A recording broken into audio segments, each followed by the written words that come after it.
Buenas tardes a todos. En principio, todos me conocéis, me parece, de otras ocasiones, pero bueno, para las que estáis conectadas y no sabéis quién soy Vega Iranzo, soy oncólogo médico en el Hospital General Universitario de Valencia y soy miembro de SOLTI. La verdad es que tenemos mucha ilusión de empezar este taller para pacientes. Como sabéis, la iniciativa de taller de formación para pacientes de SOLTI tiene el objetivo de daros conocimiento, de que conozcáis perfectamente aspectos claves del cáncer de mama, los ensayos clínicos y los últimos avances que os podemos ofrecer en investigación y luego pues los aspectos sociales que os preocupan para poder tener un papel más activo en la toma de decisiones vinculadas a la enfermedad.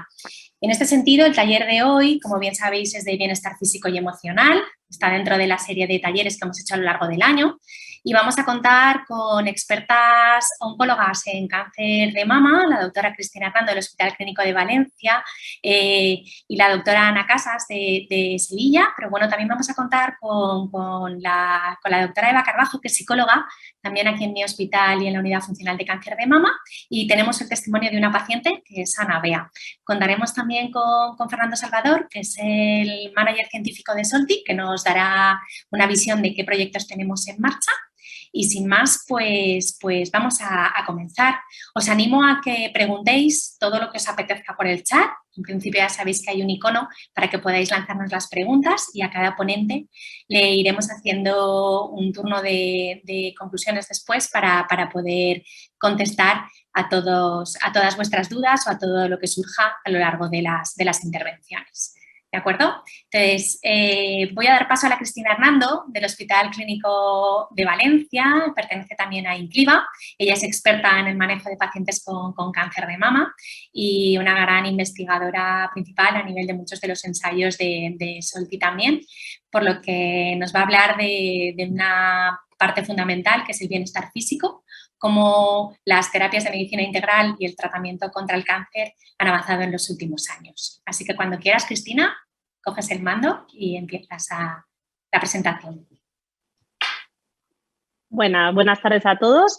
En primer lugar, agradecer la invitación un año más a participar en esta fantástica iniciativa con todas las pacientes. A Vega, a SOLTI, y espero haber resumido en este poquito tiempo. Claro, es que es un tema muy amplio, ¿no? El cómo podemos cuidarnos a nivel físico y cómo influye esto en la enfermedad. Bueno, sabemos que los hábitos de vida influyen en el cáncer de mama, ¿no? Y esos hábitos de vida son múltiples. Hay diferentes factores de riesgo que pueden hacer que tengamos más predisposición a tener un cáncer de mama, pero sabemos que en esta patología ningún factor es determinante como tal, sino que todos ellos pueden contribuir a aumentar o reducir el riesgo de enfermar o de recaer o de que tengamos complicaciones de la enfermedad, y un poquito es en lo que nos vamos a centrar a lo largo de la presentación de hoy. Sabemos que algunos factores de riesgo para padecer cáncer de mama no los podemos cambiar, ¿no? La edad, la genética, los antecedentes familiares, pero sí que hay otros factores que podemos tenerlos controlados, es decir, podemos poner nuestro foco en el peso corporal, en el deporte que hacemos, en el tabaco, en la alimentación, en todos estos hábitos de vida que os he comentado. Sabemos que 2/3 de los factores de riesgo que pueden producir un cáncer de mama son controlables, ¿no? Y un poco en esos tenemos que centrarnos, ¿no? A veces nos preocupamos pues, si el cáncer es hereditario, si no, pero bueno, eso es un factor, pero hay otros muchos sobre los que sí que podemos influir de manera positiva. Dentro de los factores de riesgo controlables, pues el tabaco y el alcohol, ¿no? El tabaco sabemos que es un carcinógeno muy importante, hay una clara asociación en otros tipos de tumor como el cáncer de pulmón, pero en el cáncer de mama también se ha visto que hay un mayor riesgo cuando se empieza a fumar en edades tempranas y a mayor número de cigarrillos día, ¿no? El tabaco puede interaccionar con los tratamientos, puede afectar a su eficacia y a su tolerancia, y la recuperación de la forma física y de las secuelas de los tratamientos también es menor en aquellas pacientes que fuman o que han fumado. El alcohol, pues el alcohol es otro carcinógeno del grupo 1. Sabemos perfectamente que a mayor consumo de alcohol, mayor riesgo relativo de padecer un cáncer de mama y por tanto deberíamos evitarlos, pero sobre todo deberíamos evitar aquel alcohol que consumimos de manera abusiva, ¿no? Sabemos, hay estudios que tomar alcohol tipo botellón multiplica por 2 el riesgo de tener cáncer de mama y los patrones de consumo más moderados, ¿no? que se pueden relacionar más con nuestros hábitos sociales o de vida, pues tienen algo menos de incidencia de riesgo, pero bueno, también es importante tenerlos en cuenta. Uno de los factores principales es la dieta, ¿no? Y es una de las consultas principales también que tenemos en la consulta, ¿no? ¿Qué puedo comer? ¿Qué no puedo comer? ¿Qué puedo hacer? La dieta es uno de los factores más estudiados en su asociación con el riesgo de cáncer, pero también sabemos que hay muy pocos nutrientes como tal que hayan demostrado una asociación clara con padecer cáncer de mama, ¿no? Es más un patrón de consumo. Tenemos la suerte de vivir en un país con una rica dieta mediterránea, ¿no? Y tenemos que seguir intentando potenciarla, ¿no? Y no centrarnos en si puedo o no comer azúcar, si puedo o no comer tal o cual, sino en tener un patrón de consumo basado en fruta, verdura y reducir a lo que podamos los azúcares refinados y las carnes. Sabemos que la fruta, la verdura y los cereales integrales contienen polifenoles, ácidos grasos, omega 3, con actividad antioxidante y antiinflamatoria que pueden reducir la circulación de estrógenos y por tanto pueden ser beneficiosos a la hora de reducir el riesgo de cáncer. Y también pues, que el consumo moderado de productos lácteos, desnatados es seguro, que la ingesta de calcio es esencial para prevenir la osteoporosis, que es una de las secuelas más frecuentes que tenemos en las pacientes supervivientes de cáncer de mama. ¿Por qué la obesidad aumenta el riesgo de cáncer? ¿No? Las hormonas sexuales femeninas, los estrógenos, actúan como estímulo para la mayor parte de las células de la mama. A mayor estrógenos en la sangre se ha relacionado con un mayor riesgo de padecer cáncer de mama. Y la grasa es una fuente importante de estrógenos, sobre todo en la mujer posmenopáusica, a mayor grasa, pues más cantidad de estrógenos tenemos y por tanto mayor riesgo, ¿no? Entonces de ahí que un estilo de vida activo, con una dieta equilibrada, que realicemos ejercicio físico y nos alejemos de ese sedentarismo, pueda reducir este riesgo. Centrándonos en esta relación de dieta, ejercicio físico y obesidad, ¿no? Creo que están muy interrelacionados, pero bueno, la obesidad como tal, estoy hablando de una obesidad importante, sí que es verdad que hay diferentes constituciones, cada mujer es de una manera, esto no quiere decir que todo el mundo tenga que pesar el mismo peso, pero sí que pues tener nuestro normopeso y tender a un peso lo más equilibrado posible. La dieta no hay que obsesionarnos, pero sí que hay que tener un hábito de consumo razonable y centrado sobre todo en lo que os he dicho, en frutas y verduras. Y en el ejercicio físico un poquito es en lo que me voy a centrar más, ¿no? Porque es algo que sí que a veces se nos olvida y que tenemos que, como oncólogos y como pacientes, pues tenerlos más presentes. ¿Por qué? Pues que se ha visto que el ejercicio pues, influye en el índice de masa corporal, influye en factores de inflamación que pueden ser procancerígenos y aumentar la proliferación celular, la resistencia insulínica. Sabemos, porque hay estudios, que aquellos pacientes que hacen un ejercicio intenso, aeróbico, de 3-4 sesiones por semana, sí que se reducen de manera significativa los niveles de estrógenos en sangre. Si sabemos que los estrógenos son una fuente de riesgo para el cáncer de mama, pues el ejercicio físico, si se reducen estos niveles, puede mejorarlos. En cuanto a ejercicio físico, un poco me voy a centrar en estas preguntas, que son las que me he planteado a la hora de hacer la presentación. Si podemos reducir el riesgo de cáncer de mama en la población general. Sabemos que el cáncer de mama es el tumor más frecuente en las mujeres. ¿Cómo podemos hacer con nuestros hábitos de vida que haya menos diagnósticos de cáncer de mama? Si en aquellas mujeres que ya tienen un diagnóstico de cáncer, si el ejercicio físico puede reducir el riesgo de recaída. Durante los tratamientos, este ejercicio físico lo podemos hacer, no lo podemos hacer, reduce los efectos adversos de los tratamientos. ¿Y por qué? En las pacientes que tienen una enfermedad metastásica, un cáncer de mama avanzado, podemos mejorar la calidad de vida y la supervivencia introduciendo el ejercicio físico como parte del tratamiento. Y bueno, ¿qué recomiendan las sociedades científicas y por tanto qué deberíamos recomendar todos los oncólogos, ¿no? En primer lugar, ¿se puede reducir el riesgo de cáncer de mama? Pues bueno, aquí es la parte donde más estudios hay de ejercicio. Esto es un metaanálisis, un conjunto de estudios con más de 38 estudios prospectivos. con más de 4 millones de mujeres analizadas en este estudio, y que se ha visto que se estima que la inactividad física es responsable de aproximadamente un 10% del cáncer de mama. Estamos hablando de un porcentaje muy, muy elevado, ¿no? A mayor cantidad de ejercicio, se reduce menor riesgo de padecer el cáncer, sobre todo ejercicio no ocupacional. El ejercicio físico en los estudios pues, se divide en aquel que hacemos en el día a día o en nuestro trabajo y aquel que hacemos de manera vigorosa, intensa, con la intención de hacer deporte. Independientemente de cuánto pesamos, es decir, del índice de masa corporal y del estado hormonal, ¿no? Si la paciente es pre o post, la mujer es pre o posmenopáusica. Los hallazgos indican que una mujer físicamente activa que realiza más de 150 minutos a la semana de actividad física vigorosa, que luego hablaremos de a qué se refiere, reduciría el riesgo de cáncer de mama en un 9%. Y esta reducción sería aún mayor en mujeres que nunca han tomado un tratamiento hormonal sustitutivo.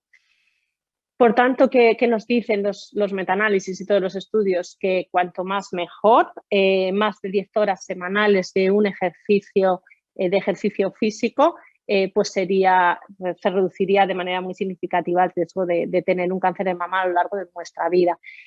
Sí que se ha visto que no es una cuestión de hacer 10 horas de correr, no hay mayores diferencias en hacer un ejercicio menos intenso o más intenso, pero sí que es importante ser constantes e incluirlo como un hábito de vida. Una vez que ya tenemos el diagnóstico de cáncer de mama, ¿puede el ejercicio físico reducir el riesgo de recaída? Pues ¿qué hemos visto? También en metaanálisis con distintos estudios, con más de 5.000 pacientes, que sí, que se puede reducir los eventos, la mortalidad específica y la mortalidad total por cáncer de mama. El ejercicio físico tras el diagnóstico de cáncer de mama reduce en un 33% el riesgo de muerte por la enfermedad. Creo que es un dato que es muy importante. Me gustaría que muchos tratamientos alcanzaran estos porcentajes, ¿no? Entonces, es importante tenerlo en cuenta. El ejercicio físico, cuando hablamos de ejercicio físico intenso, vigoroso, tras el diagnóstico de cáncer, reduce hasta un 41% el riesgo de muerte causado por la enfermedad. Estos resultados son consistentes en distintos metaanálisis, en múltiples estudios. La actividad física no solo tras el diagnóstico, sino la realizada antes y después del diagnóstico del cáncer de mama disminuye la mortalidad.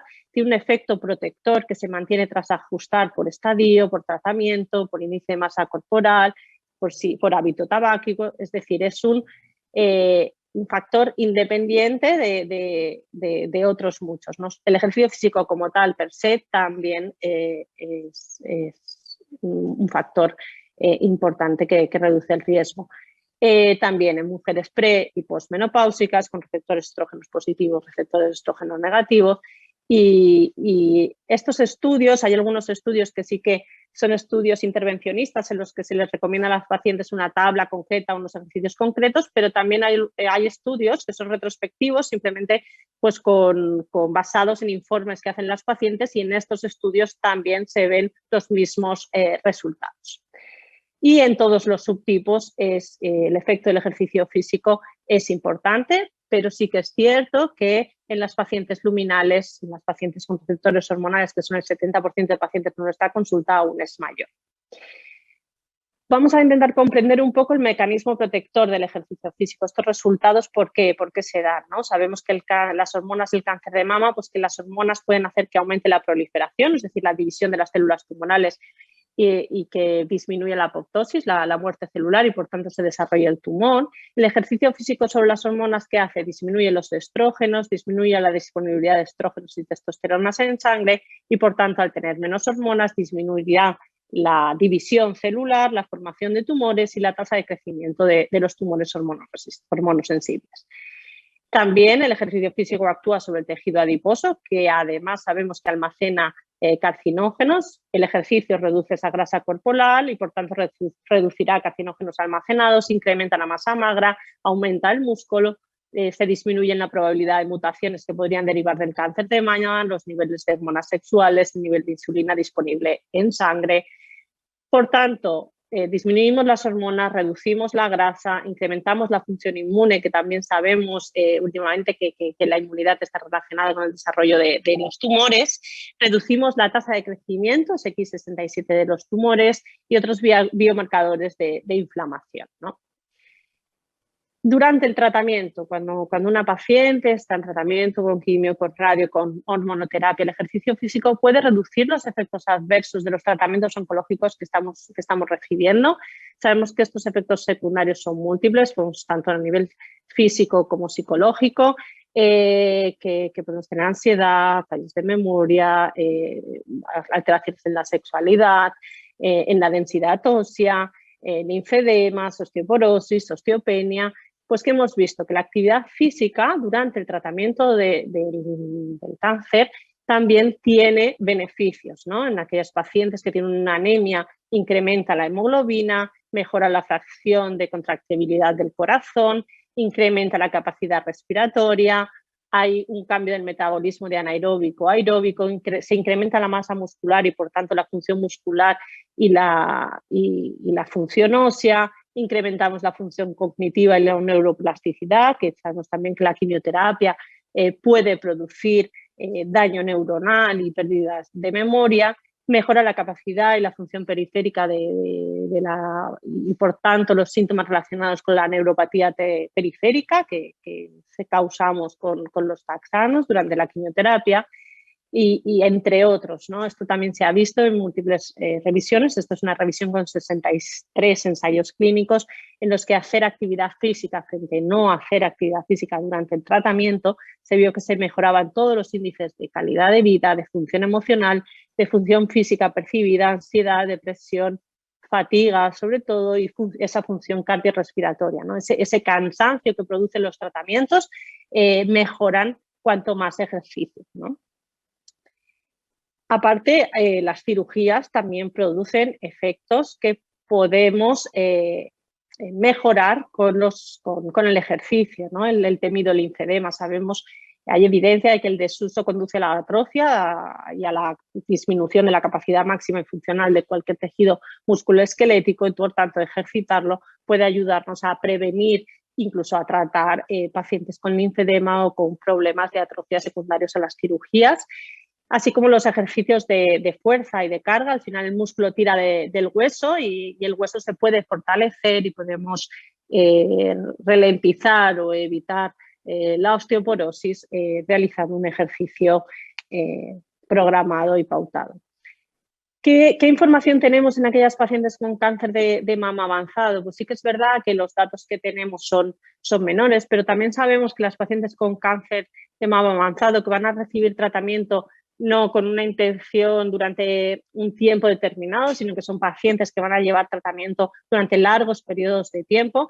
Hay que poner el foco mucho en la calidad de vida y en que puedan escuchar cuáles son sus necesidades, ¿no? En este estudio, las pacientes con cáncer de mama avanzado que decían, ¿no? Pues que necesitaban pues, saber, evidentemente, sobre ensayos, sobre riesgo-beneficio de los tratamientos, sobre futuros tratamientos, pero también sobre todos aquellos tratamientos no médicos que puedan contribuir a mejorar la calidad de vida independientemente de los tratamientos oncológicos que estamos dando, ¿no? Y dentro de esos tratamientos no médicos, el ejercicio físico debería ser uno de los pilares fundamentales que deberíamos recomendar siempre y cuando teniendo en cuenta las características de cada paciente. Hay pacientes que tienen enfermedad en el hueso, metástasis óseas, pues que tenemos que individualizar los casos, pero los estudios que hay en pacientes concretas con cáncer de mama metastásico se ha visto que los programas de actividad física supervisados también tienen el mismo beneficio y que en las pacientes con cáncer de mama localizado que son supervivientes de LEA, que están libres de enfermedad, ¿no? Entrenamientos de resistencias pueden conducir a mejoras tanto en la actividad física, emocional, calidad de vida y síntomas relacionados con la enfermedad. En el segundo estudio habla claramente de la reducción del dolor y de la astenia, aparte de la salud mental y la calidad del sueño en las pacientes con cáncer de mama avanzado. ¿Y qué pasa con la supervivencia? Sabemos que en estas pacientes queremos que vivan más y que vivan bien, ¿no? Entonces, el ejercicio físico puede contribuir a que aumente la supervivencia de estas mujeres. Pues este estudio, que es un estudio muy bonito en el que se incluyeron aproximadamente 800 pacientes, un poquito más, sí que se ha visto que hay una tendencia de aumento de supervivencia global, de probabilidad de supervivencia en aquellas pacientes con cáncer de mama avanzado que independientemente del tratamiento tenían un programa de actividad física, ¿no?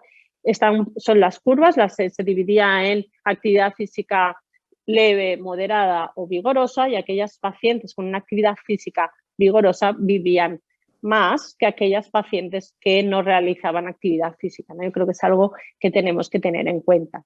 Con todo esto, ¿qué recomiendan las sociedades científicas? Se recomienda que cada semana, si es posible, se realice en pacientes con cáncer de mama un mínimo de 150 minutos de actividad física moderada o 75 minutos de actividad física intensa, ¿no?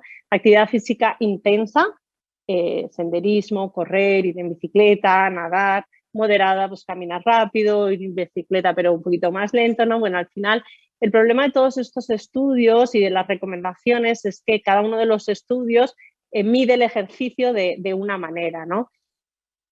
Como he dicho antes, cuanto más es mejor. Hay que evitar conductas sedentarias prolongadas, reanudar las actividades habituales lo antes posible, adaptar las recomendaciones a las habilidades y preferencias de cada paciente y, como he dicho, 2-3 sesiones por semana de entrenamiento de fuerza y ejercicios aeróbicos. Estas recomendaciones, ¿cuántos pacientes las siguen? Pues los estudios nos dicen que pocas, ¿no? Que solo un 33%. Y lo que es más grave, ¿cuántos oncólogos recomendamos ejercicio físico? Pues a pocos pacientes se les recomienda, y aparte de eso, incluso hay veces que recomendamos no hacer actividad, que con toda esta evidencia científica que tenemos, no deberíamos decir, bueno, pues no hagas nada, ¿no? Porque es una parte más del tratamiento de nuestras pacientes. ¿Qué nos queda por aprender? Pues deberíamos tener más ensayos clínicos randomizados que nos den datos, la duración óptima y el tipo de ejercicio, porque ya, como os he comentado, los ensayos son muy, la medida con la que medimos el ejercicio son muy dispersos, el efecto del ejercicio en otros tratamientos, en otros tipos de tratamientos, mecanismos de acción, biomarcadores, el papel en la enfermedad metastásica, que son muchos menos los estudios y necesitaríamos estudiarlo más, y sobre todo la manera de implementarlo y la adherencia en nuestras pacientes. Y esto es simplemente pues una puntualización final, ¿no? Que tengo que saber antes de hacer ejercicio. Bueno, que una cosa es el ejercicio ocupacional, recreacional, el transporte, el deporte, la duración, la frecuencia, cómo lo medimos, minutos semana, tasas metabólicas hora, ¿vale? Eso es importante, saber cómo lo medimos y qué tipos de ejercicio tenemos, ¿no? Tenemos los ejercicios físicos de resistencia, que aquí os he puesto algunos ejemplos, es aquel que realizamos de forma continuada mediante desplazamientos para mejorar nuestra capacidad cardiovascular, con impacto o sin impacto. Los ejercicios físicos de tonificación o de fuerza son aquellos en los que se mantiene o se mueve el propio cuerpo con un peso externo o no. Pueden ser ejercicios de fuerza isométricos o concéntricos excéntricos, pues el pilates, la tonificación, las pesas, etc. Independientemente del tipo de actividad, si es de resistencia o de tonificación, el ejercicio puede ser aeróbico o anaeróbico, es decir, la intensidad del ejercicio se refiere a la cantidad de energía que invertimos al realizar dicha actividad, y el volumen es la cantidad total de ejercicio que se realiza, ¿no? Las actividades aeróbicas son aquellas que tienen una intensidad media, y la actividad anaeróbica es aquella que se realiza a una intensidad muy alta y por tanto de una duración menor, ¿no? Tanto, como he dicho, las actividades de resistencia como las de tonificación pueden ser aeróbicas o anaeróbicas dependiendo de la intensidad a la que realicemos cada una.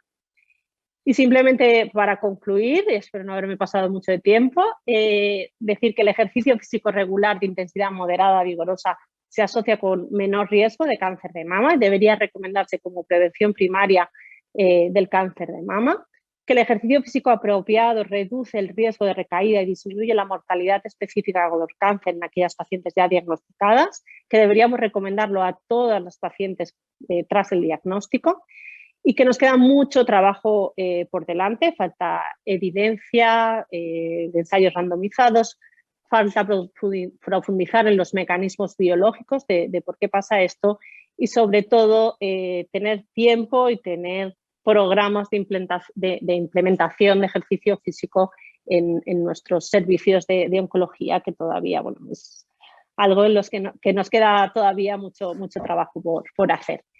Y nada, hasta aquí mi presentación. Espero que os haya gustado. Muchas gracias.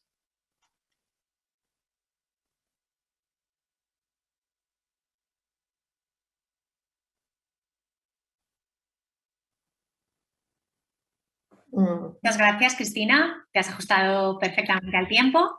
Hay bastantes preguntas en el chat, o sea que ahora, después de la intervención de Eva, ¿vale? Ya pasaremos a hacer la discusión conjunta, lo que sería un poquito el debate, y así integramos todo el bienestar de la paciente, no solamente el físico, sino también el emocional. Bueno, ahora os presentaré a Eva Carbajo Álvarez. Es licenciada en Psicología por la Universidad de Valencia, es especialista en Psicología Clínica y tiene un máster en Sexología y Psicoterapia Integradora. Trabaja conmigo desde hace, no sé, más de 15 años y la verdad es que es un amor y seguro que nos va a hacer una presentación maravillosa en la que podamos integrar el bienestar emocional, que es tan importante como el físico, para conseguir ese manejo integral e integrado de lo que es la enfermedad y el paciente. Cuando quieras, Eva, te paso el control y así ya puedes pasar las diapositivas. Gracias. Muy bien. Pues bueno, en primer lugar, buenas tardes a todos y a todas. Y vamos a intentar dar unas pinceladas de lo que es nuestro trabajo habitualmente dentro del Consorcio Hospital General. Estoy intentando coger el control, que no sé si realmente... Vale. Vale, me parece que no lo tengo, no sé por qué.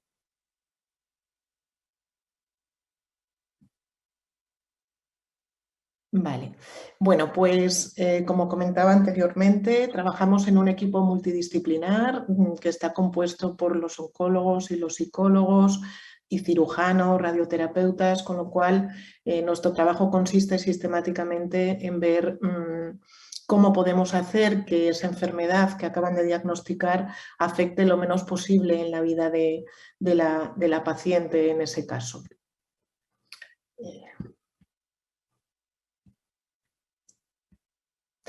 Nuestro objetivo cuando estamos trabajando es mejorar la calidad de vida de los pacientes, pero también mejorar la satisfacción de los pacientes, tanto en el equipo en el que están trabajando y que les está llevando, como en lo que es en su vida. El concepto de satisfacción para nosotros es muy importante porque es muy subjetivo. Es decir, lo que a nosotros a veces entendemos que hemos tratado bien a la paciente, le hemos dado muy bien la información, tenemos los mejores tratamientos, pero la percepción que puede tener esa persona no es exactamente la que nosotros tenemos, y al revés. Nosotros podemos pensar que en algo no hemos llegado, que lo hemos hecho mal, pero la paciente sí que puede percibir una cierta satisfacción en todo lo que estamos haciendo en ese caso, con lo cual el concepto de subjetividad es importante en la evaluación de la satisfacción cuando estamos recibiendo un tratamiento, en este caso oncológico, para el cáncer de mama. Es importante también por nuestra parte ofrecer un bagaje de estrategias para poder manejar las diversas situaciones a las que la paciente se va a ver sometida, que pueda ir aprendiendo cosas que a lo mejor hasta ahora no ha tenido que utilizar porque las situaciones a las que se va a enfrentar probablemente no las había vivido antes. El único objetivo es que con esas estrategias la paciente pueda mejorar su bienestar físico, psicológico y social. Y aquí enlazo un poco con la exposición anterior de nuestra compañera, en la que hablaba del ejercicio físico. Cuando uno llega y le diagnostican un cáncer de mama, no es que de repente tiene que empezar la dieta de su vida, el ejercicio físico. Es verdad que los profesionales tenemos que recordar que eso hay que hacerlo, pero es importante tener en cuenta que los hábitos de vida saludables deben ser a lo largo de toda nuestra vida, que vivimos en un entorno familiar donde vamos a transmitir cierto tipo de pautas, con lo cual hay que hacer hincapié en todo eso, pero si no había esos hábitos, pues ya tenemos algo de bueno en lo que nos está pasando, que es que vamos a coger unos hábitos que hasta ahora no teníamos en ese caso. Dificultades, pues dificultades hay muchas y sobre todo en cáncer de mama que evaluamos a muchas mujeres a lo largo del año, resulta curioso y nos hace preguntarnos por qué ante esas dificultades hay mujeres que realmente no es que sufran menos, sino lo manejan mejor, no tienen la sensación de que la situación les maneja tanto, sino que son ellas las que tienen la sensación de que pueden manejarse en la situación. ¿Qué dificultades son? Pues en primer lugar hay una secuela muy clara en un diagnóstico oncológico y es que pierdo algo y pierdo algo importante, que es la salud. Y de repente yo no me había notado nada más que un bultito, es decir, tenía la percepción que mi salud era la misma, pero me acaban de decir que no y que además de ahora en adelante probablemente lo vaya a notar mucho más.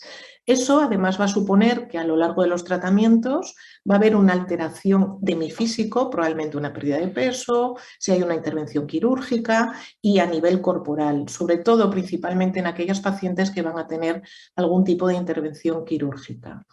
Dependiendo de la edad que tenga la mujer en el momento del diagnóstico, otra de las dificultades y alteraciones que podemos ver es que se puede ver afectada la función reproductora o el rol materno. No solamente por voy a poder tener hijos o no en el futuro, que evidentemente es algo importante, sino porque puede pillarle a una mujer joven el diagnóstico, el momento del diagnóstico, y tener a su cargo pues, niños de los que dedicaba un tiempo y a lo mejor ahora tiene que dedicarse más tiempo a ella y a poder cuidarse a lo largo de los tratamientos. Y por supuesto, los efectos secundarios de los tratamientos, como son la percepción de pérdida de salud por la alopecia, los vómitos, la fatiga y los náuseas, a nosotros nos llama mucho la atención como algunas pacientes de las que tenemos realmente toman conciencia del diagnóstico que se les ha hecho cuando empiezan a ver los efectos que tiene de los tratamientos. Y esos efectos a veces hace que se coloque esa persona como en un mayor riesgo vital, cuando realmente lo que siempre hemos transmitido es si un tratamiento está haciendo que no te puedas mover como te movías antes, que estés más cansada, que a lo mejor tengas más vómitos o que haya pérdida de pelo, significa que realmente está haciendo el efecto que queríamos en ese caso, con lo cual lo que a veces la paciente ve como una mala noticia, nosotros no lo vivimos como tan mala noticia. Bien, ¿qué influye en mi bienestar? Es decir, ¿qué cosas van a influir para que yo cuando me diagnostican esta enfermedad en concreto pueda tener la sensación de que pierdo parte de mi bienestar? Evidentemente nos están dando una información médica. No estamos acostumbrados generalmente a un discurso, a un lenguaje del entorno médico. Eso no solamente va a pasar en el diagnóstico, en el momento del diagnóstico, también va a pasar cuando vamos a empezar los tratamientos, nos dicen en qué consisten. Nos va a pasar también en cuanto al pronóstico de enfermedad. No siempre queremos preguntar, no siempre queremos saber qué es lo que va a pasar o lo que no.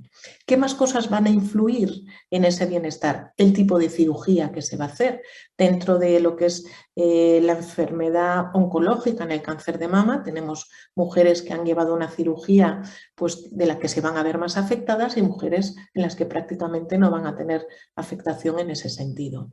Los tratamientos que hasta ahora en la quimioterapia, ahora hay tratamientos más novedosos en ese sentido y la verdad es un gusto poder ver cómo algunos de esos efectos secundarios desaparecen, pero también es algo que hay ahí, la edad, como hemos comentado, y algo muy importante, la red de apoyos que tenga esa mujer en ese momento. Uno no se levanta por la mañana y dice, bueno, a ver, ¿qué tipo de tumor quiero tener hoy? No, a uno de repente le sorprende en un momento de su vida con unas circunstancias personales y con unas circunstancias familiares.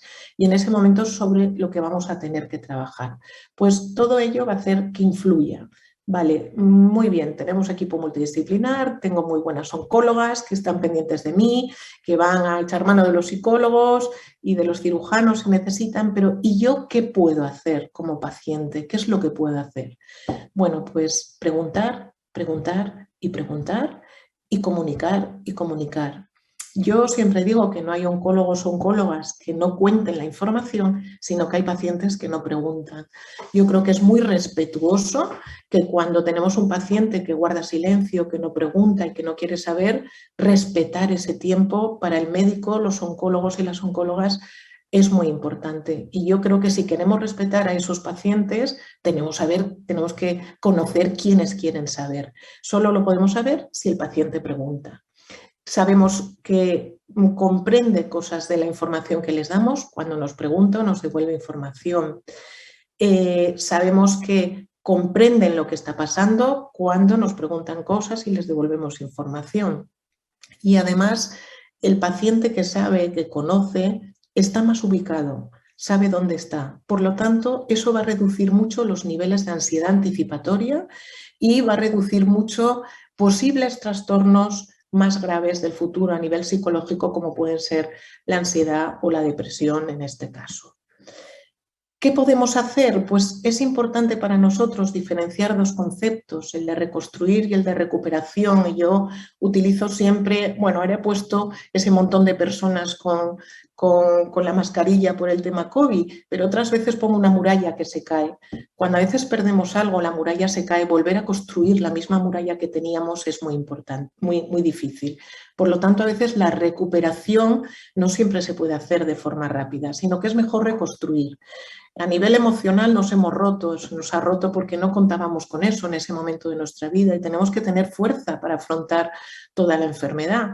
Es como si el puzzle estuviera dividido en piezas y lo único que vamos a hacer es conseguir unir las piezas del puzzle, aunque no sea lo mismo que teníamos antes, pero eso nos desgasta menos.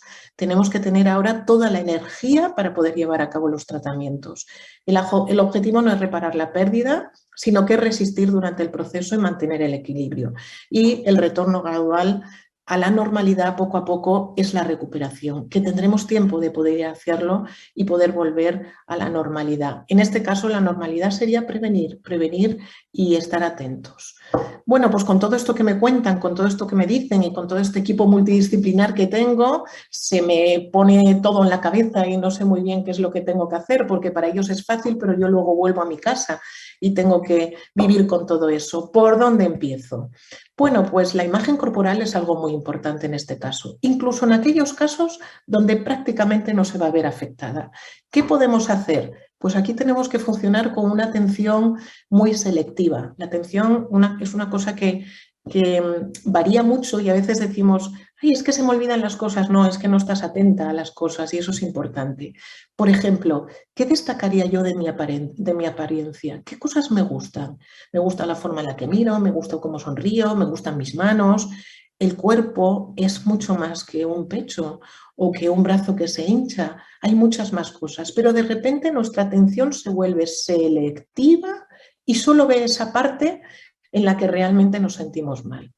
Además, puedo fijarme en qué cosas de mi físico me valen como éxito social, me da mi valía como persona.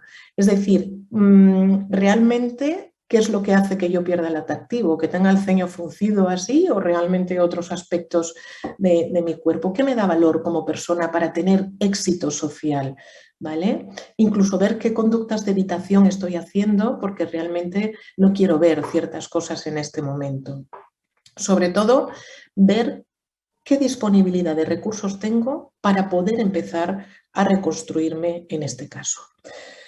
Aparece la ansiedad y aparece el miedo, aparece eso que se me pone aquí o en la boca del estómago y que no puedo funcionar. ¿Qué estrategias? Ahí nos paramos y pensamos, ¿qué estrategias he utilizado en otros momentos? ¿Me funcionaron?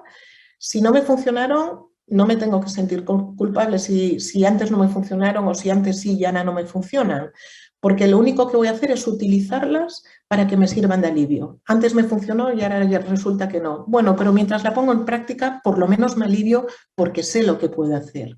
Valorar qué situaciones evito y ver por qué es el motivo que las evito y sobre todo ese tiempo que dedico a pensar en y si me pasa, todo ese tiempo que pierdo en eso, ¿en qué lo emplearía yo y qué otras cosas podría utilizar para no malgastar tanto tiempo en eso? La sexualidad es algo muy importante, tiene 3 fases. El deseo, que es cuando yo deseo tener una relación, totalmente bloqueado en este caso porque estoy todo el tiempo pensando en otra cosa que no es lo que me gusta de mi pareja, sino ¿y si mañana me pasa? ¿Y si mañana no me pasa? Por lo tanto, eso va a bloquear la excitación y en ocasiones la facilidad para llegar al orgasmo. Sobre todo, yo soy la actriz principal, vosotras sois las que más experiencia tenéis sobre vosotras mismas, nadie os conoce mejor y por tanto sois las que sabéis qué actitud tenéis que tener hacia vosotras mismas durante el proceso de enfermedad. Tenéis que evaluar cuáles han sido vuestras cualidades durante toda la vida y rescatarlas en este momento para proseguir y qué aspectos os satisfacen más de vosotras mismas, ¿vale? Sobre todo hay que luchar para no confundir el estado de ánimo triste con una baja autoestima. Si yo antes tenía una baja autoestima, probablemente ahora me cueste más, pues aquí estamos todo el equipo para decir, bueno, este es un buen momento para buscar ayuda. ¿Qué nos ayuda a recuperar? Pues aumentar la confianza frente a las adversidades, fortalecer las relaciones sociales y sobre todo va a haber un cambio en la escala de valores, gracias a Dios. Antes estar en un semáforo y que cuando se pone verde tarde el coche de adelante era un mundo y ahora que vamos a ir a la visita de la oncóloga para que nos diga si la analítica está bien o no, nos da igual que el de adelante no arranque en el semáforo. Es otra prioridad la que tenemos en este momento de nuestra vida. A reconstruir nos ayuda a conocer que tenemos capacidad para poder aguantar esto. El ser humano ha aguantado muchas cosas a lo largo de su vida, que generalmente hay figuras de apoyo y hay que utilizar la creatividad, la improvisación y la flexibilidad. Hay cosas nuevas por descubrir. No juzgarnos con ciertos pensamientos y ver realmente qué cosas son las que le dan sentido a mi vida en este caso.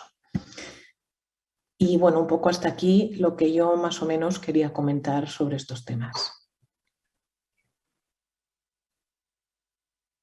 Muy bien, pues muchas gracias, Eva, y más también por ceñirte a lo que son los tiempos. Ha sido muy enriquecedor. Y nos van a pinchar a las 3, me parece, y así estamos las 3 en pantalla, ¿vale? Para empezar lo que sería un poquito el debate por las cuestiones que nos plantean las pacientes en el chat, ¿de acuerdo? Tenemos preguntas para la doctora Hernando, fundamentalmente, un poco para que nos centre exactamente cuál es la actividad física que más nos podría beneficiar, ¿no? Tenemos varias preguntas, tenemos una de Isabel, otra de Nancy, que la verdad es que son unas guerreras porque hacen un montón de ejercicio. Tenemos alguna que hace natación 2 veces a la semana, pilates, ejercicios específicos de fuerza y luego pues que tienen incluida incluso la meditación dentro de lo que sería toda la medicina integrativa, ¿no? ¿Qué opinas, Cris? ¿Cuál crees que debe ser el mejor ejercicio físico? Aunque ya nos has dicho que depende un poco del estatus previo, ¿no? Claro, al final tenemos que tener en cuenta la capacidad física que teníamos previo al diagnóstico, es decir, no podemos de repente pasar a correr una maratón, ¿no? Porque podríamos dañar nuestras articulaciones y tenemos que saber un poco cuál es nuestra condición física.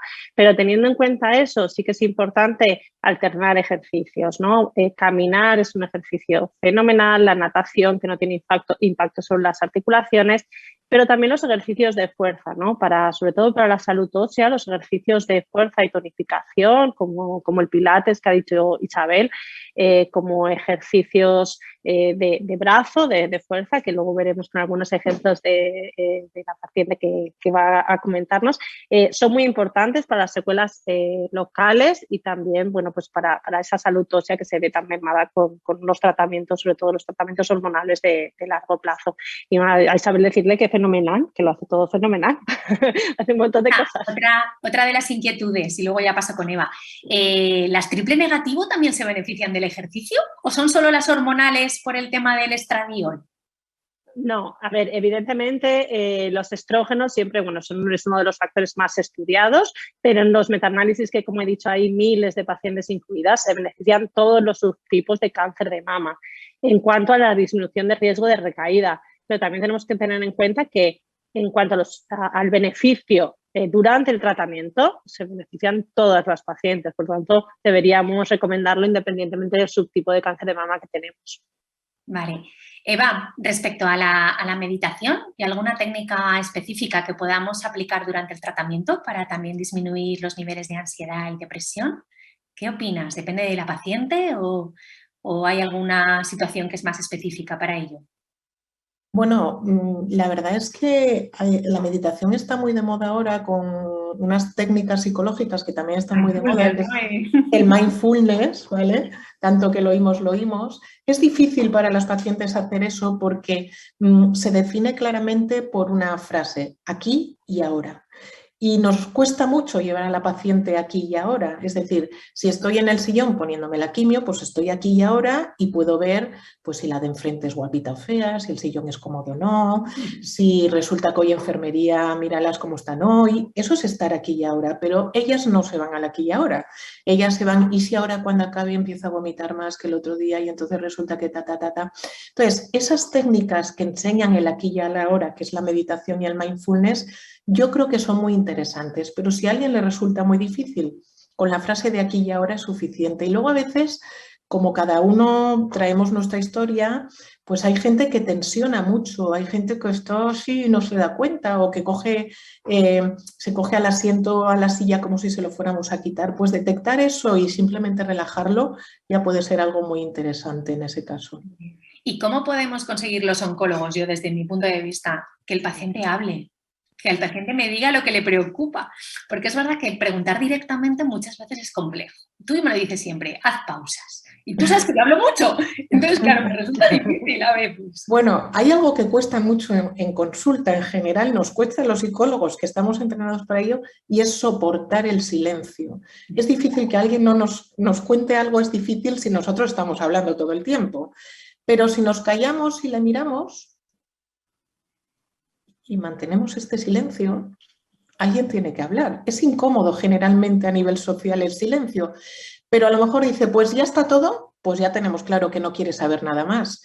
Pero ¿hay algo más que le tenga que decir? Sí, cuénteme algo de cómo lo lleva usted o cuénteme.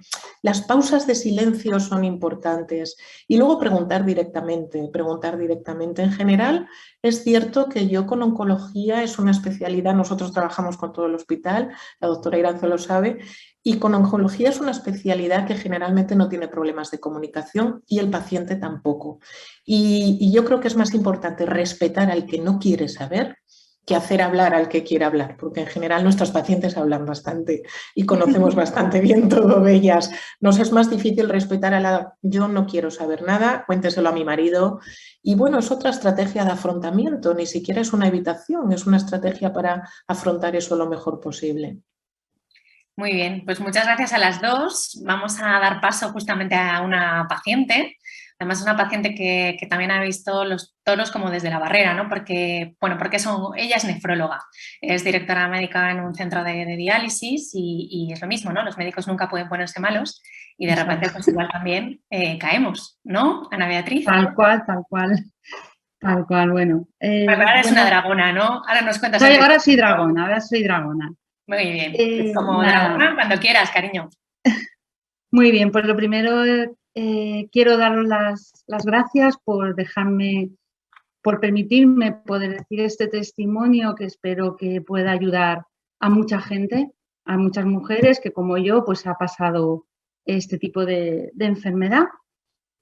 Entonces, bueno, yo voy a hablar principalmente como paciente, como un caso de una persona que no ha hecho en su vida ejercicio, que no pensaba que iba a hacer en mi vida ejercicio y de repente me he visto involucrada en lo que es la experiencia del Dragon Boat.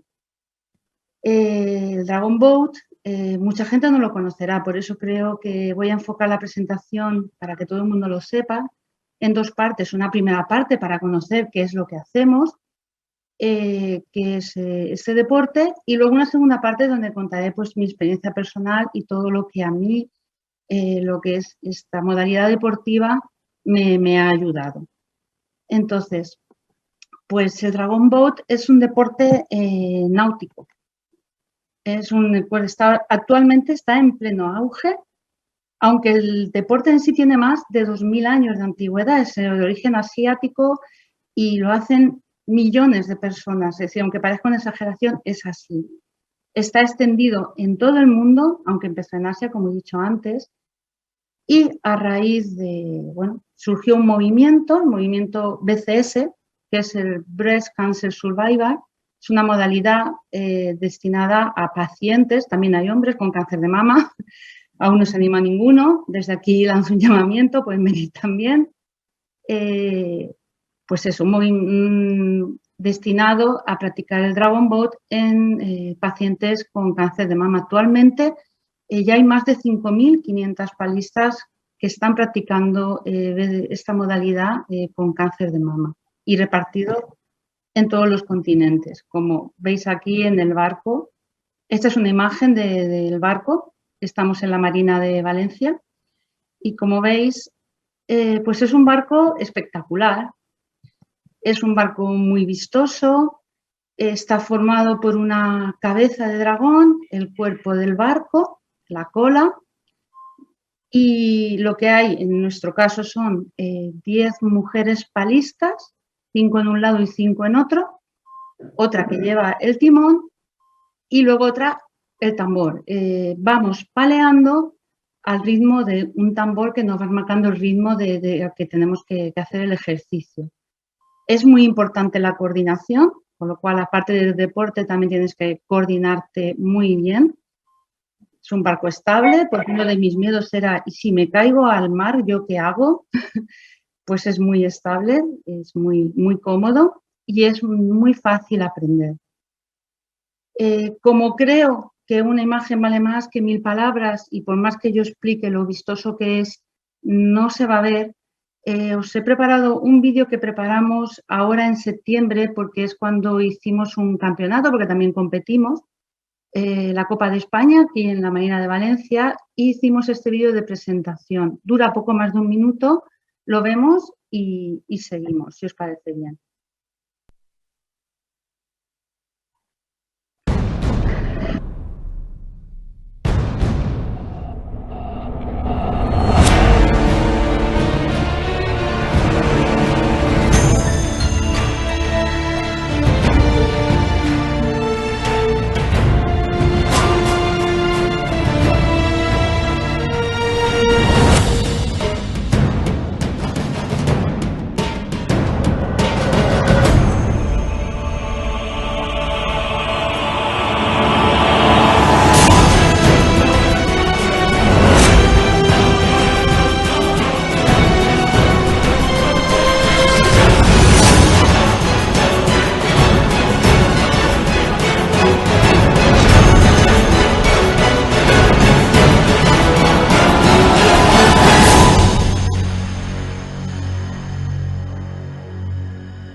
Ay, perdón, que me he ido para atrás.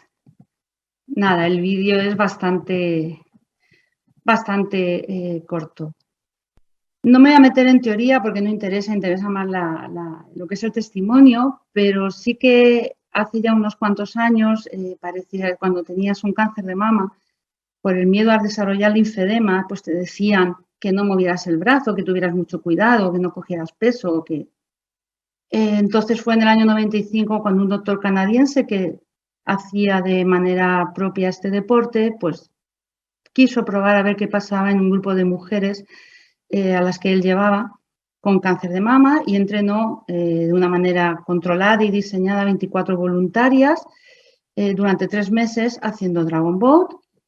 Y bueno, pues al final de la temporada de esos 3 meses, pues ninguna de las voluntarias empeoró ni tuvo linfedema. A raíz de ahí es cuando se desarrolló todo esta vorágine de movimiento BCS en el Dragon Boat. Beneficios, pues ¿qué beneficios tenemos? Primero físico.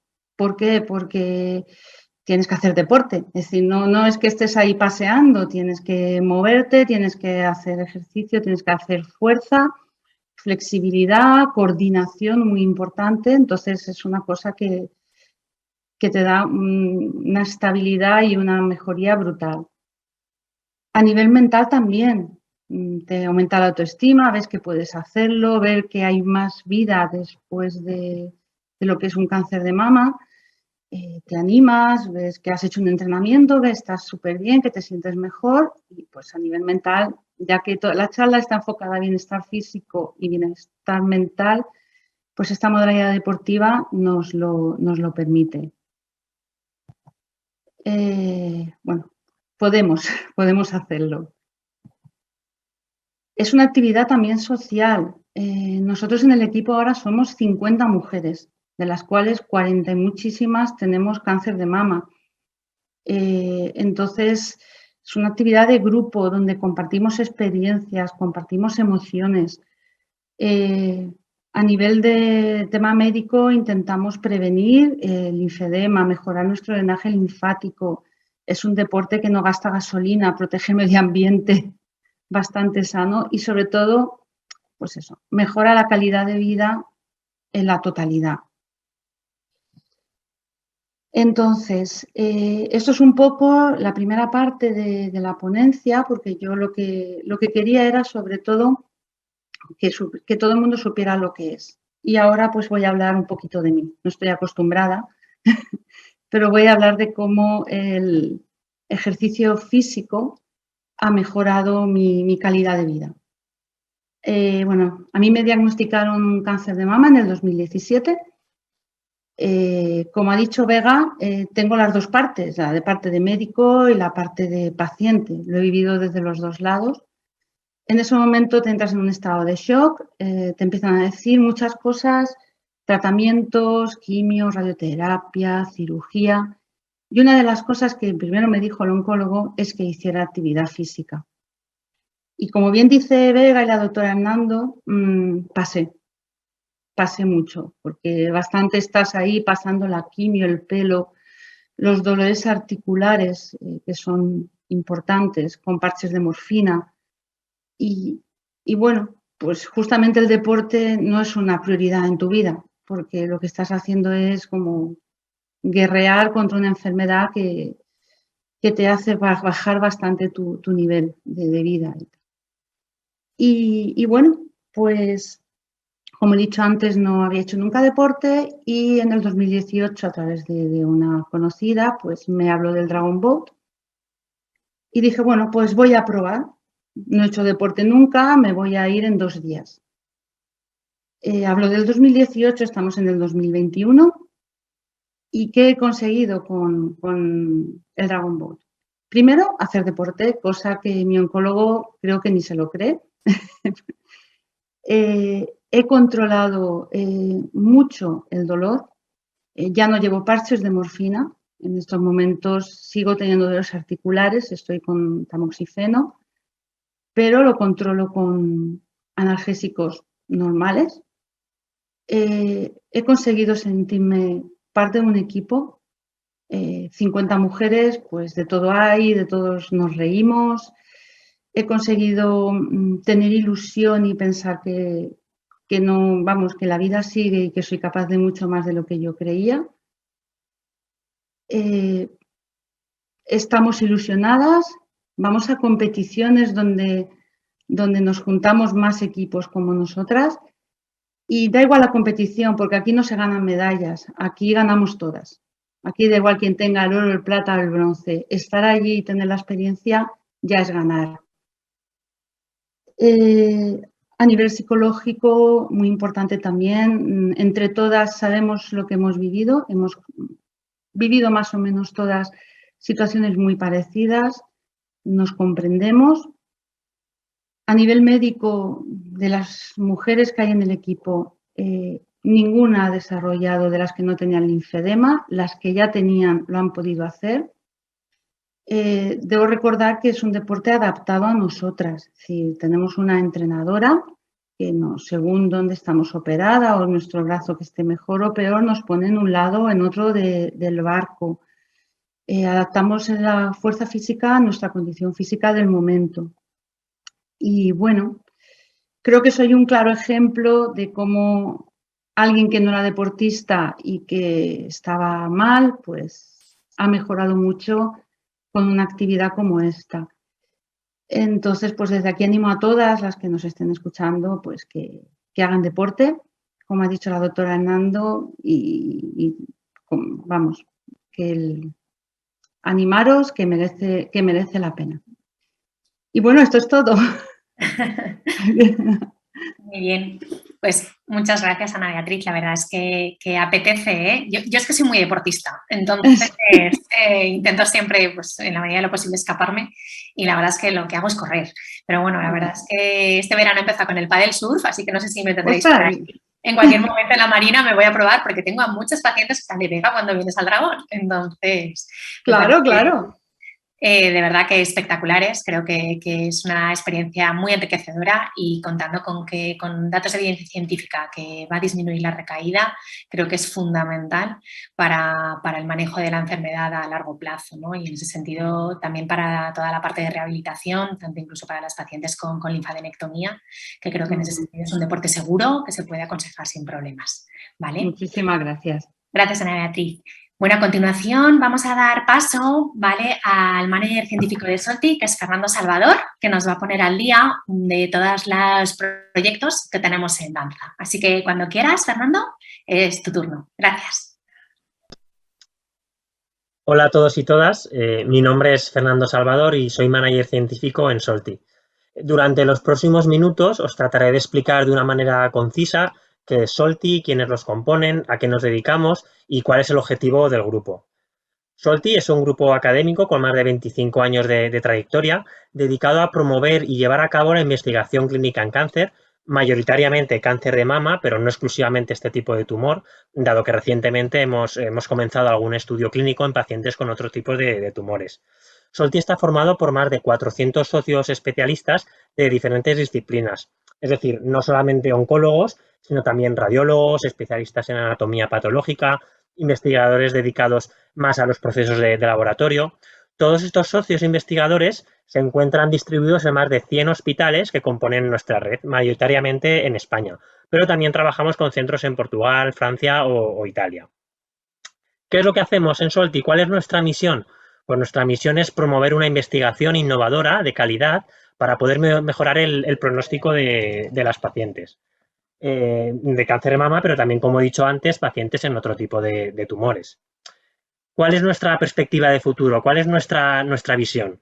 Pues nuestra visión es cambiar el paradigma de la investigación en cáncer desde el ámbito académico y hacer una investigación, lo que se dice, más translacional. ¿Qué quiere decir esto? Pues quiere decir que queremos orientar la investigación clínica en cáncer a partir del conocimiento del tumor y de esta manera poder trasladar las investigaciones básicas, es decir, aquellas llevadas a cabo en los laboratorios, a aplicaciones clínicas que tengan como resultado un beneficio en la salud de los pacientes. Y de esta manera, pues tratamos de buscar las explicaciones de por qué hay cosas que funcionan en los grupos de pacientes, pero que sin embargo sí que funcionan en otros, ¿no? En cuanto a la organización, tenemos una junta directiva compuesta por 9 oncólogos médicos distribuidos en 5 centros españoles, siendo nuestro presidente el doctor Aleix Prat y del Hospital Clínic de Barcelona y nuestra vicepresidenta la doctora Eva Ciruelos del Hospital 12 de Octubre. Básicamente lo que hace Solti es llevar a cabo de manera íntegra ensayos o estudios clínicos, es decir, de principio a fin. Por ello Solti participa en todas las etapas de desarrollo de los ensayos, ¿no? En primer lugar, pues generando nuevas ideas de ensayos clínicos que tienen su origen en investigadores asociados a Solti. O sea, estas nuevas ideas tienen que plasmarse luego en un diseño concreto de este ensayo que finalmente acaba desarrollándose en un protocolo de ensayo clínico, donde viene recogida pues toda esta información necesaria para los investigadores que participan en el estudio desde nuestra red de hospitales. Esta información en el protocolo pues incluiría la definición de cuáles son los objetivos del ensayo, cuáles son las pacientes que son candidatas a participar en el ensayo, el tipo de tumor, características moleculares particulares, si se permiten pacientes pre o posmenopáusicas, y además también se recoge la información de todos los procedimientos del ensayo, incluyendo el manejo de la medicación, los posibles efectos adversos, visitas y pruebas médicas de la paciente en cada punto del ensayo, seguimiento clínico del paciente, etcétera. En segundo lugar, ya entraría el proceso, ¿no?, de puesta en marcha, que implica procesos como la selección de qué hospitales van a participar en el estudio o también toda la parte administrativa que implica el envío de gran cantidad de documentación a la Agencia Española del Medicamento y Productos Sanitarios, así como además también a los comités de ética de los hospitales, para poder así recibir su aprobación y poder comenzar el ensayo. Sin la aprobación de las autoridades sanitarias, pues no sería posible, ¿no?, empezar un ensayo clínico. En tercer lugar, Pues una vez se puede comenzar el ensayo clínico, Solti se encarga de llevar a cabo la gestión del mismo a diversos niveles, dando apoyo a los investigadores y centros participantes, monitorizando los datos del estudio para confirmar que se están siguiendo los procedimientos establecidos.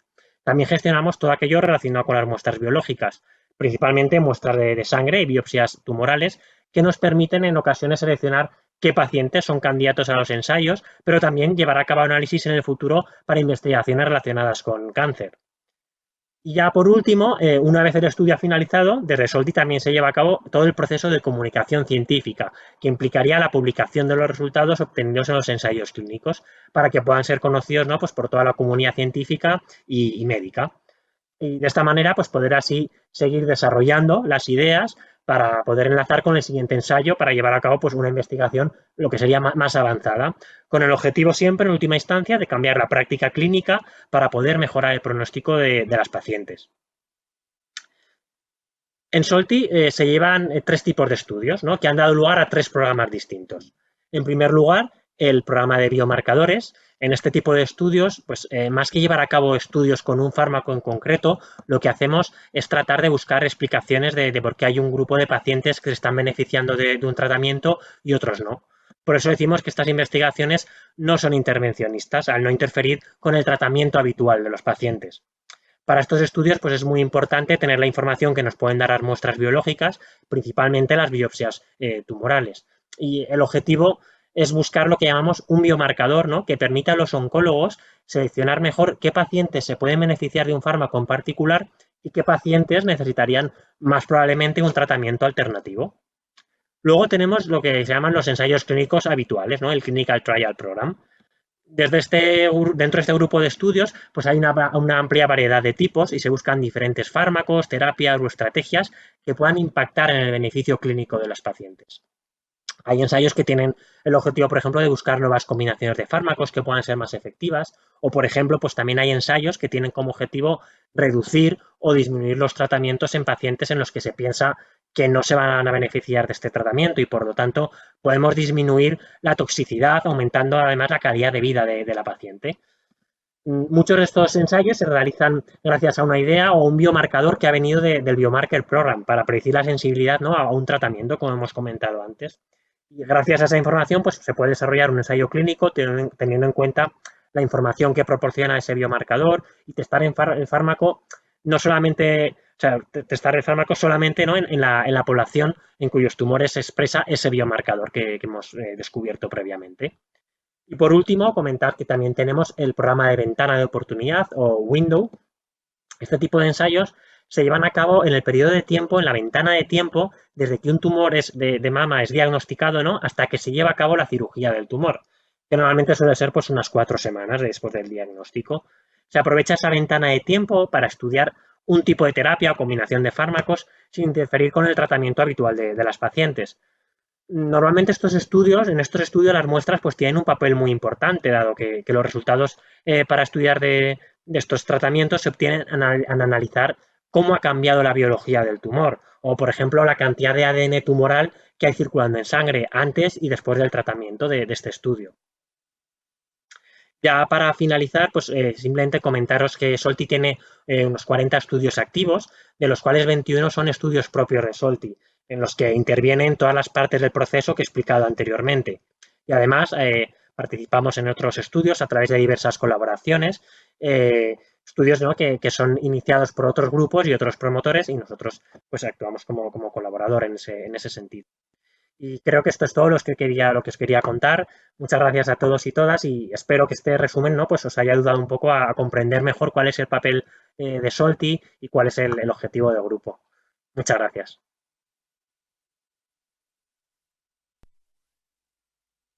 Muchas gracias, Fernando. La verdad es que ver el pipeline de Solti es una maravilla, ¿no? Y en ese sentido, un orgullo poder pertenecer al grupo y tener los ensayos para poder ofrecérselos a todas nuestras pacientes.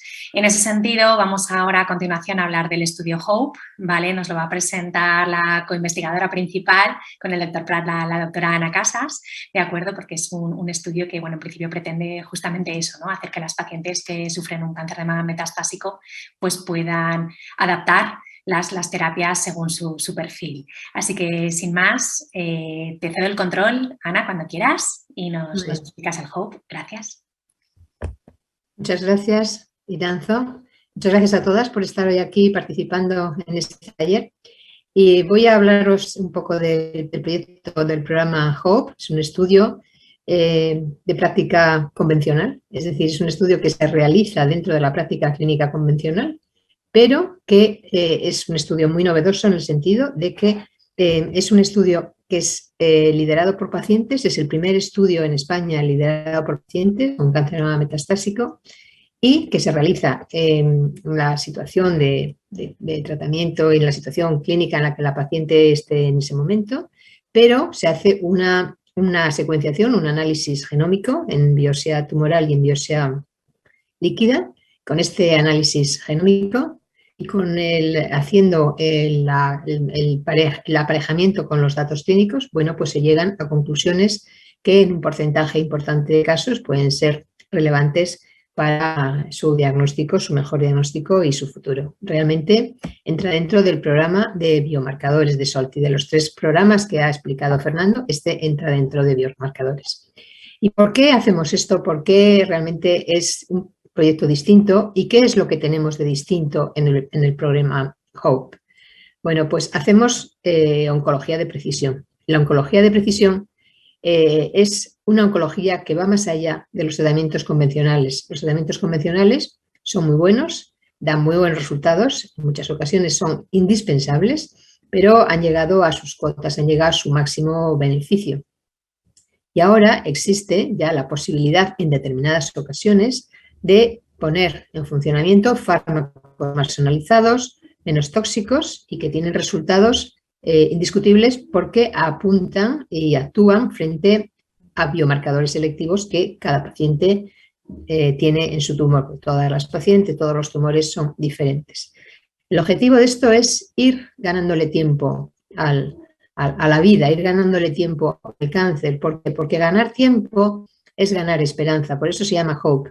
Es ganar esperanza porque hoy quizás no haya un tratamiento para esa alteración concreta que una paciente tiene, pero si seguimos trabajando y si vamos actuando en ese sentido, se le puede ganar tiempo para que en un futuro intermedio, en un futuro inmediato, a lo mejor aparece ese fármaco o a lo mejor se detecta ese biomarcador para el cual la paciente es una candidata idónea. Por tanto, hasta ahora lo que veníamos realizando es, al principio no existían prácticamente biomarcadores, los primeros biomarcadores en el cáncer de mama fueron los receptores hormonales y hasta muchísimos años después no contamos con la sobreexpresión de la proteína HER2. Y bueno, durante estos 2 biomarcadores supusieron un cambio muy significativo en los tratamientos del cáncer de mama. Supusieron que por una parte se pudiera hacer tratamiento hormonal, distinguir a las pacientes que se beneficiaban de un tratamiento hormonal de las que no se beneficiaban y a continuación después el conocer la sobreexpresión de la proteína HER2 pues permitió en aquellas pacientes HER2 positivas hacer unos tratamientos que cambiaron radicalmente el pronóstico de estas pacientes. Por tanto, si seguimos avanzando con estos biomarcadores y con una combinación de biomarcadores, ¿qué es lo que vamos a conseguir? Pues vamos a conseguir mucho más éxito, mucho más futuro y vamos a conseguir ir teniendo mucho más conocimiento que permita realmente llegar a este futuro que decíamos antes, a un futuro en el cual las pacientes puedan ser tratadas en función de las alteraciones específicas que tienen a nivel molecular. Todo esto conforma un conjunto muy importante de datos, llamamos Big Data, y este conjunto de datos nos va a servir para el beneficio de todo el conjunto de pacientes, porque la experiencia que tenemos en unas pacientes la vamos a aplicar a las demás. Pero lo importante, lo más bonito de HOPE es que ha surgido de un diálogo entre las propias pacientes y los investigadores, los clínicos. Es decir, ha sido una reciprocidad de información y eso ha dado lugar a un proyecto de investigación diferente. Aquí, desde el inicio, han participado las pacientes a través, o digamos, dentro del liderazgo de la Fundación de SOLTI, pues han participado muy directamente en este programa desde el inicio, fundamentalmente la Asociación de Cáncer de Mama Metastásico, la Fundación Actitud Frente al Cáncer y la Asociación Sarai de Cáncer de Mama de Navarra. Posteriormente fueron uniéndose, han ido uniéndose y han ido aportando, pues, digamos, fondos y han ido aportando empuje, pues, otras asociaciones de pacientes y finalmente la Asociación Española contra el Cáncer también nos ha dado su impulso, su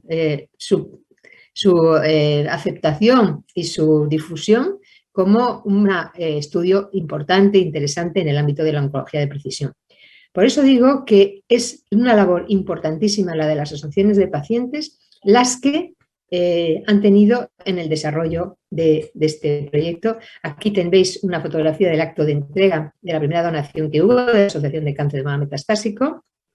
Después aquí tenéis otra fotografía de la aportación de la Fundación Actitud Frente al Cáncer. Y bueno, y como esta, os podría enseñar todas las demás fotografías, pero veo que aquí en la pantalla algunas no están entrando porque están aquí al lado los perfiles nuestros. ¿Qué nos ofrece HOPE que sea diferente? Pues es esto, desde el propio empoderamiento de las pacientes, desde la iniciativa de la paciente, porque es la paciente la que dice a su médico si quiere entrar, que quiere entrar, es la paciente la que conoce que existe el proyecto y pide a su médico, bueno, pues una ayuda y le comunica que realmente quiere entrar en un estudio diferente, es decir, surge a través del conocimiento y del empoderamiento de los pacientes. ¿Y por qué? ¿Por qué hay estas expectativas en la oncología de precisión? Bueno, pues porque el cáncer de mama metastásico es una situación en la que, bueno, la mayor parte de las pacientes lo conocen. Desgraciadamente es un tipo de cáncer, es una situación vital en la evolución del cáncer que no tiene un tratamiento curativo. El impacto vital de las metástasis es tremendo y, bueno, y la sensación y la percepción de las pacientes, pues evidentemente es un impacto, una mella muy importante. Es importante, un diagnóstico de mama es muchísimo más importante y mucho más impactante el diagnóstico de un cáncer de mama metastásico.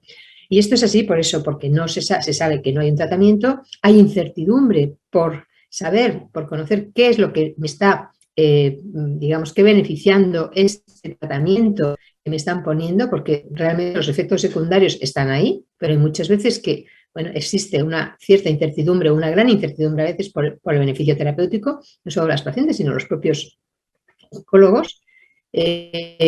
A medida que se van haciendo más líneas de tratamiento, hay una disminución progresiva a la tolerancia de estos tratamientos, con más efectos adversos que se van acumulando, con una menor tolerancia a los propios tratamientos, con una disminución de dosis. Entonces, las pacientes llega un momento ya que no se pueden conformar con estas líneas y líneas de quimioterapia y solicitan, y por eso han participado aquí, en hacer más investigación y más atención a la información, más atención a saber qué es lo que les está pasando, a cómo es su enfermedad. Y en este sentido hay un impulso importante para participar en ensayos clínicos. Hay una mayor, es decir, no hay un rechazo, no hay una negativa, al contrario, las pacientes piden participar en ensayos clínicos porque en los fármacos que se les proporcionan a través de los ensayos clínicos muchas veces está la solución que no se puede dar con una oncología convencional en la práctica clínica, y porque además no siempre hay fármacos y también hay una situación de inequidad en relación tanto a los fármacos como a los ensayos clínicos en el conjunto de España. Y esto es otro de los aspectos que intentamos también salvar en HOPE. HOPE es un estudio totalmente equitativo que engloba todas las provincias de España. Ahora veremos cómo es la distribución. Intentamos también llegar a aquellas pacientes que de otra forma no hubieran podido acceder a una oncología personalizada. En este estudio, como os he comentado, se ha implicado pues, la academia, el grupo SOLTI es un grupo académico, como ha comentado Fernando, la sociedad civil y también la industria farmacéutica. Es decir, contamos con una financiación muy importante de Novartis y también con nos están proporcionando los test, los kits para hacer el diagnóstico molecular en la biopsia sólida Foundation One de Roche. y el análisis genómico en la biopsia líquida a través de Guardant. Entonces, estos nos proporcionan las muestras para hacerlo. Novartis está financiando una parte muy importante de este estudio y luego estas 3 asociaciones que en principio os he dicho, Cáncer de mama metastásico, la Fundación Actitud Frente al Cáncer y la Asociación Sarai de Cáncer de Navarra, y a esta se han unido más asociaciones de pacientes, más grupos de pacientes y más personas individuales de la sociedad, entendiendo que HOPE es un proyecto diferente, es entender que las pacientes con cáncer de mama metastásico reclaman más y mejores tratamientos para el cáncer de mama metastásico, y lo importante y lo bonito es que aúna los avances del diagnóstico con las expectativas y con la iniciativa de las pacientes. ¿Qué esperamos de HOPE que sea diferente? Pues por una parte, las pacientes tienen una implicación en la investigación desde su propio protagonismo y de tomar la decisión. Ya no es el médico, el oncólogo el que dice, propongo que entres en este ensayo clínico, no, es la decisión inicial, la iniciativa de la propia paciente. Por eso este estudio es disruptivo, por eso nos está proporcionando una nueva visión. Y desde luego compartir y poder unir y utilizar los datos clínicos con los datos moleculares para aumentar el conocimiento del cáncer de mama es algo fundamental para las propias pacientes y desde luego para los oncólogos y para todo el cuerpo científico, porque nos proporciona un conocimiento adicional, un conocimiento muy importante que va a ser muy útil probablemente en el presente, pero que desde luego va a seguir aumentando, incrementando el cuerpo de conocimiento de cara al futuro. Y con esto que sale, pues sale además que con este estudio de los biomarcadores que no hubieran podido estudiarse, probablemente muchos de esos pacientes, si no hubieran entrado en este estudio, pues muchos pacientes de estas entran en ensayos clínicos y tienen un beneficio en fármacos pues, dirigidos, bien específicos, y fármacos que van directamente a la alteración molecular específica que se ha detectado.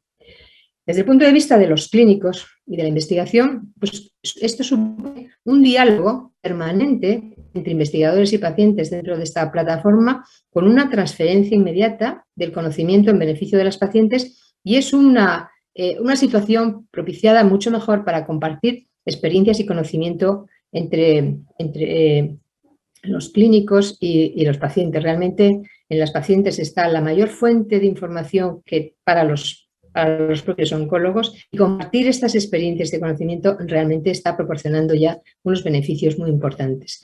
Y en grandes rasgos, para la investigación en su conjunto, supone que este mayor volumen de datos clínicos, porque estamos analizando muchísimas pacientes con muchísimos datos clínicos, supone que aumenta el cuerpo de experiencia, es de Big Data, son muchísimos datos que se analizan, que se realizan análisis estadísticos, de los cuales pues se sacan conclusiones, responden a preguntas y nos hacen además plantearnos más preguntas. Es decir, es una fuente de enriquecimiento para fomentar la investigación translacional porque nos está proporcionando un mejor conocimiento biológico y clínico del cáncer de mama y sobre todo está dando un protagonismo y un empoderamiento de las pacientes en la trayectoria de la enfermedad. ¿Cómo funciona HOPE? Bueno, pues muchas pacientes lo saben perfectamente, saben que una paciente tiene un cáncer de mama metastásico, se registra a través de una app, de un dispositivo digital, se registra, es admitida dentro del proyecto, desde Solti se le comunica que ha sido registrada, que entra, y luego, bueno, pues se hace una analítica, se recoge una muestra del tumor, preferentemente de una metástasis, se le piden todos los datos clínicos que la paciente tenga. Aquí en este momento la mayoría de pacientes están contando con el oncólogo y están pidiéndole ayuda pues, para rellenar todos estos datos clínicos. Entonces, el análisis molecular, tanto de la biopsia líquida como de la biopsia sólida, llega de vuelta a Solti los resultados de este análisis y pasa a través de un comité, de un grupo de trabajo, de un comité multidisciplinar biológico, el Molecular Board, en el cual se analizan estos resultados que han venido de la biopsia líquida y la biopsia sólida, se analizan conjuntamente con los datos clínicos que tenga la paciente y se proporciona un informe. En un porcentaje importante, a estas pacientes se les recomienda entrar algún ensayo clínico donde puedan entrar. Y lo que es importante es que luego, después, se realiza, tanto de las pacientes que entran en ensayo clínico como de las que no, se realiza un seguimiento, aquí un follow-up, que lo veis aquí, para ver qué es lo que ha ido pasando con estas pacientes. Es decir, no es solamente la entrada, el diagnóstico, sino ir viendo qué es lo que pasa después, tanto si siguen un tratamiento a través de un ensayo clínico con un fármaco propuesto dentro del programa HOPE o como si siguen con un tratamiento convencional. En el momento actual, este estudio, sabéis que lo abrimos el año pasado en octubre. Bueno, hubo una entrada masiva de pacientes y de datos, de tal forma que tuvimos que hacer una parada técnica para analizar ese conjunto importantísimo de datos que teníamos. Y ahora, en el pasado octubre, el mes pasado, se reabrió otra vez para terminar de incluir las pacientes que todavía quedaban, las plazas que quedaban disponibles en el programa. Estamos casi finalizando ya el registro. Luego habrá, es que aquí no se ven muy bien los datos, estamos en 500 y pico pacientes ahora mismo ya registradas. Ahora salen los datos más concretos y el total de pacientes a incluir está en 600. Aquí vemos exactamente, las pacientes registradas ahora son 574, hay 504 pacientes incluidas, es decir, que ha habido una serie de pacientes que luego no han podido incluirse, bueno, pues por distintos problemas de las pacientes. Y como veis, la edad, la frecuenciación de la frecuencia de presentación de estas pacientes está entre los 40 y los 60 años, es decir, hay una cierta selección hacia pacientes en edades más jóvenes, es decir, pacientes mayores de 60 años es un volumen menor el que entra. Probablemente aquí pues hay un sesgo del acceso a los medios digitales, a los medios de comunicación, y realmente pacientes con más experiencia en las redes sociales y demás pues, han tenido más facilidad para entrar. Además, es un porcentaje no despreciable también el que hay de pacientes mayores y, por supuesto, es muy importante esto que estamos viendo aquí, un porcentaje significativo de pacientes entre 30 y 40 años que estamos viendo como un grupo especial. Esta es la distribución por comunidades autónomas. Como veis, bueno, pues es una distribución en todas las provincias de España, hay pacientes incluidas. Claro, el acceso al conocimiento y a la información de que se podía entrar en este estudio, pues un tanto desigual de los núcleos grandes de población, con una mayor participación en Madrid, en Barcelona, en núcleos grandes de población, porque, bueno, pues es que el hecho de que algo que bueno, sabemos que contar con hospitales académicos, con hospitales donde se hace investigación, un entorno así, pues realmente propicia el que entren más pacientes. Por eso consideramos que es tan importante la equidad y que todas las pacientes, estén donde estén, en cualquier punto de la geografía española, puedan tener acceso a la oncología de precisión. Una cosa muy importante y que quiero recordar, siempre recordamos y ahora más que estamos ya terminando el estudio, es que bueno, se están enviando ya a las pacientes a las cuales se les ha mandado la carta y se les ha hecho ya alguna recomendación, se están mandando cuestionarios para preguntar una serie de bueno, cuestiones relacionadas con la evolución de la enfermedad, sobre cómo están, sobre cómo, en qué situación están, porque para nosotros para hacer el análisis de realmente la validación, no es la validación, sino el análisis y sacar unas conclusiones provechosas de todo este esfuerzo tan grande que estamos haciendo, es muy importante saber qué es lo que está pasando con las pacientes. Por tanto, yo desde aquí quiero insistir a las que estéis, si estáis aquí alguna participando y sobre todo a las que conozcáis y que podáis comunicar entre vosotras, que realmente los cuestionarios se contesten, que los cuestionarios son muy importantes porque hay que seguir valorando y analizando qué es lo que está pasando con estas pacientes que están dentro del estudio HOPE, para que todo este esfuerzo que estamos haciendo sea lo más provechoso posible, no solamente para las pacientes actuales, sino para las pacientes del futuro.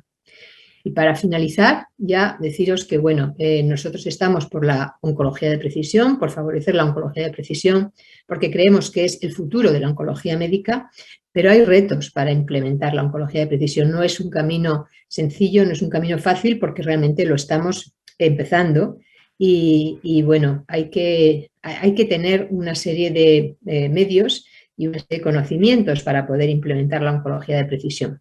Lo primero que hay que hacer es tratar de asegurar el acceso al diagnóstico molecular, el de acceso a los biomarcadores, que no es igual, tampoco no es igualitario en toda España, pero afortunadamente ya cada vez a nivel de la administración se está tomando conciencia de que el diagnóstico molecular, que los biomarcadores son indispensables en muchas enfermedades, entre ellas en la oncología médica. Tan importante como esto es asegurar el acceso a los fármacos dirigidos ya a la investigación. Y tenemos que medir los resultados de la vida real, de lo que está pasando. Este estudio, HOPE, es un estudio que realmente es un estudio de la vida real de las pacientes. Son pacientes que están en una situación clínica concreta, como os comentaba al principio, que están haciendo su tratamiento, sus diagnósticos en el medio hospitalario igual que estaban haciéndolo, pero que se están viendo como con lupa, con una situación, con una visión más cercana, con una visión más próxima, y están viéndose y estudiando qué resultados se están obteniendo de las actuaciones que se están llevando a cabo sobre ellas, tanto si entra en ensayo clínico como si no entra. ¿Qué significa? Significa que tiene un efecto muy importante en el empoderamiento de las pacientes, en el conocimiento de las pacientes, en fomentar esa relación entre paciente y oncólogo tan beneficiosa para la trayectoria de la paciente y para poder hacer las cosas cada vez mejor.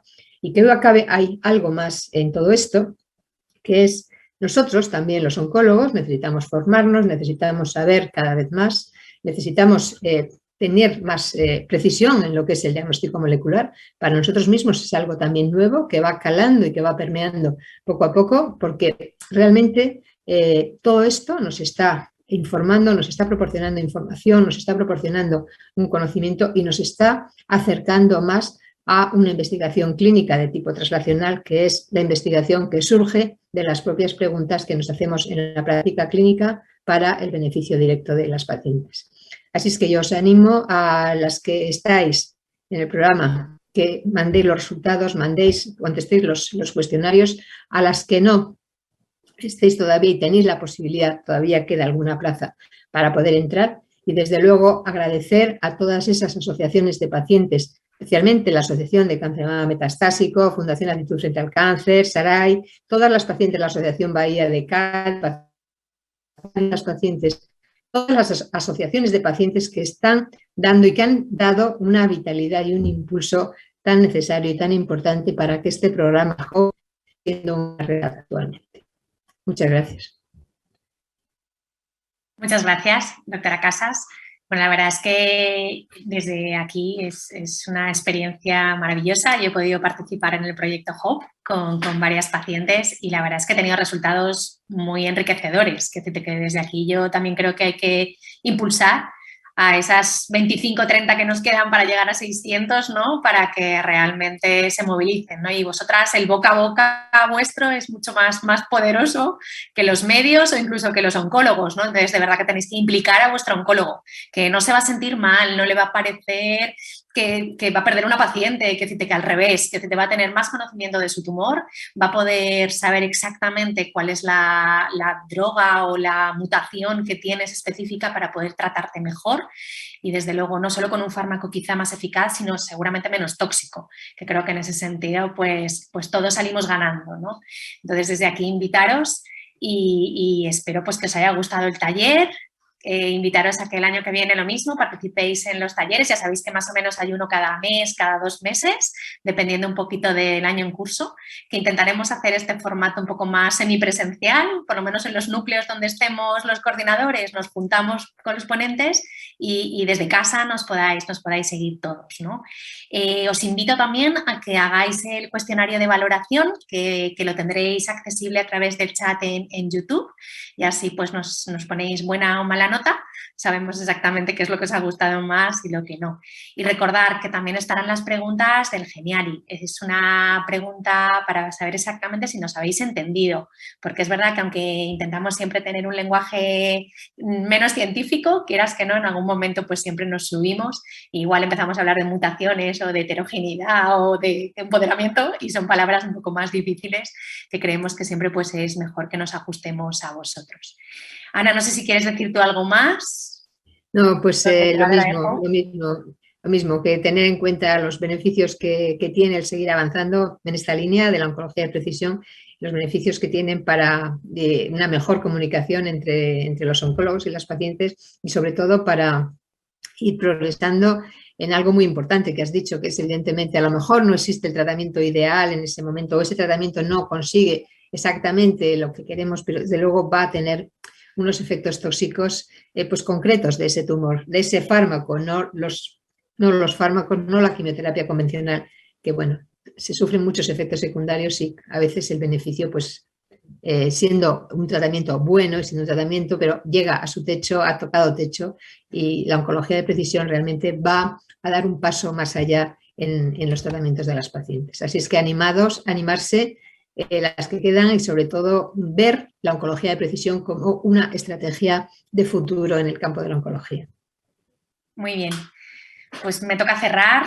Chicas, creo que ha sido un placer poder tener las mesas tanto de bienestar físico con la doctora Cristina Hernando como la de bienestar emocional con Eva Carbajo, la participación de Ana Beatriz Muñoz, que creo que ha sido espectacular con las dragonas, y desde aquí invitaros también a que participéis en cualquier Dragon Boat que haya en vuestra comunidad, y si no tenéis mar, pues os venís a Valencia, que aquí os acogemos con los brazos abiertos, y luego pues recordar todo el arsenal que tenemos en Solti a nivel de proyectos de investigación y fundamentalmente pues para las pacientes con cáncer de mama metastásico avanzado, contad con Hope para que os podamos ayudar en todo vuestro tratamiento y en esta andadura, ¿vale? Que no es corta, afortunadamente.